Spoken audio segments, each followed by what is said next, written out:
peace agreement. Asked about the leak of dozens of classified Pentagon documents online, Biden said the Justice Department and U.S. intelligence are getting close to finding out the source. This is NPR News. This is CPR News. I'm Matt Bloom. Colorado will get nearly $32 million in a multi-state settlement with the e-cigarette maker Juul. Here's CPR health reporter John Daly. In 2020, the state sued Juul over its marketing practices. An investigation found the company targeted young people, misrepresented health risks, featured cool kids in ads and on social media, and deployed brand ambassadors to hand out free samples at convenience stores. It hired social media influencers to promote its e-cigarettes to younger Coloradans. Under the deal, Juul is prohibited from using those marketing tactics. Democrat Phil Weiser is Colorado's Attorney General. We sued them, and we sued them because what they did was harming our young people. The company says it's now pivoting to promote tobacco harm reduction. I'm John Daly, CPR News. A bill that would add nearly $3 million to Colorado's wildfire investigations budget has moved to the next stage of the Senate approval process. CPR's Veronica Penny. The bill stems from a CPR investigation that found Colorado determined wildfire causes at a lower rate than any other state in the West. Democratic Senator Joanne Vinall of Fort Collins sponsored this year's bill and says a lack of funding is a problem. There's only one investigator in this state to investigate all the wildfires. We do have to bring other people in from other states. The bill would fund 8 full-time investigators across the state.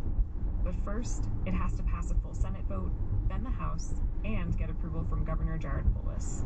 I'm Veronica Penny, CPR News. Colorado financial institutions are in line for more than $30 million in grants from the federal government. CPR's Sarah Mulholland reports. The money is part of $1.7 billion going to community lenders across the U.S. The aid is aimed at helping low and moderate income areas that are still struggling to recover from the pandemic. In Colorado, the grants will be divvied up between 9 organizations. The Denver-based Colorado Enterprise Fund is getting the most money. Lenders in Commerce City, Aurora, Alamosa, Loveland, Montrose, and Longmont are also getting grants. I'm Sarah Mulholland, CPR News. Across Colorado, another warm day. Denver's highs in the mid-70s. Winds are causing high fire danger later this afternoon. Colorado Springs highs close to 80. This is CPR News. Stay with us. Support for NPR comes from this station and from Bank of America, offering access to resources and digital tools designed to help local to global companies make moves for their businesses. Learn more at bankofamerica.com/banking-for-business. And from Indeed, a hiring platform committed to helping businesses of all sizes. Businesses can invite candidates to apply, then schedule and conduct interviews in one place. Indeed.com/NPR. It's Morning Edition for NPR News. I'm Steve Inskeep. And I'm Layla Falden. President Joe Biden urged politicians in Northern Ireland yesterday to settle their differences and reopen the government there.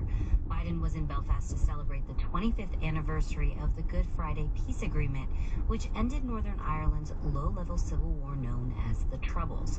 For more on the president's trip to the island of Ireland this week, we turn to NPR's Frank Langfitt, who is in Dublin. Good morning, Frank. Hey, good morning, Layla. So, Frank, Biden wasn't in Belfast very long. How did he spend his time there?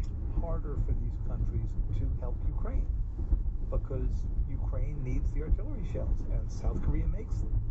And Ukraine needs anti-missile systems and Israel makes them. Right. So the danger would be that with the publics of those countries, it would be more difficult to do what these governments are doing kind of on the sly. That's right. And when you see it in black and white in a U.S. and the priests with the trumpets. Then Hezekiah commanded them to offer the burnt offering on the altar. And when the burnt offering began, the song of the Lord also began, with the trumpets and with the instruments of David, king of Israel. So all the assembly worshipped, the singers sang, and the trumpeters sounded. All this continued until the burnt offering was finished.